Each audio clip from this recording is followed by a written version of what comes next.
1968 വിദ്യാർത്ഥിയായിരിക്കെ youth കോൺഗ്രസിന്റെ സമ്മേളനത്തിൽ പങ്കെടുത്താണ് അപ്പു കോൺഗ്രസിലെത്തുന്നത്. തുടർന്ന് യൂത്ത് കോൺഗ്രസ് ജില്ലാ പ്രസിഡന്റായി നിരവധി കാലം ട്രേഡ് യൂണിയൻ രംഗത്ത് സജീവമായ ഇദ്ദേഹം ഇപ്പോൾ INTUC ദേശീയ വർക്കിംഗ് കമ്മിറ്റി അംഗവും DCC ജനറൽ സെക്രട്ടറിയുമാണ്. ഇന്ദിരാ കോൺഗ്രസിനു വേണ്ടി ഒരുപാട് പ്രയാസങ്ങൾ ഇദ്ദേഹം അനുഭവിച്ചു. കൂടെയുള്ളവരെല്ലാം സംഘടനാ കോൺഗ്രസിൽ പോയപ്പോഴും ഇന്ദിരാ കോൺഗ്രസിൽ അടിയുറച്ചു നിന്നാണ് 1970 തെരഞ്ഞെടുപ്പിനെ നേരിട്ടത്.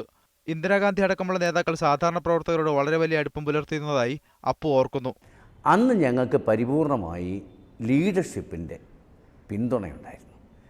ശ്രീമതി ഇന്ദിരാഗാന്ധി ആണെങ്കിലും ഞങ്ങൾ വിളിക്കുകയും ബന്ധപ്പെടുകയും ചെയ്താൽ അനുകൂലമായ നടപടി ഉണ്ടാവും. അതേപോലെയായിരുന്നു AK ആൻ്റണി ആണെങ്കിലും. പണ്ട് ജനങ്ങൾ എങ്ങനെ ചിന്തിക്കുന്നുവെന്ന് രാഷ്ട്രീയക്കാർക്ക് അറിയാൻ കഴിഞ്ഞിരുന്നു.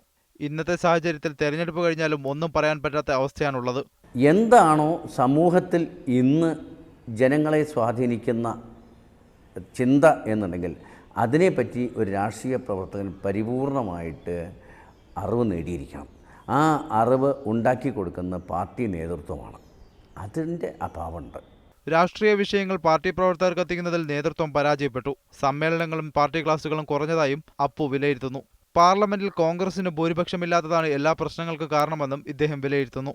അടിയന്തരാവസ്ഥയ്ക്ക് ശേഷം കോൺഗ്രസിന്റെ പിളർപ്പും 1980 കമ്മ്യൂണിസ്റ്റ് സ്ഥാനാർത്ഥിക്ക് വേണ്ടി പ്രവർത്തിച്ചതുമാണ് രാഷ്ട്രീയ ജീവിതത്തിലെ സങ്കടങ്ങൾ. മീഡിയ 1, പാലക്കാട്.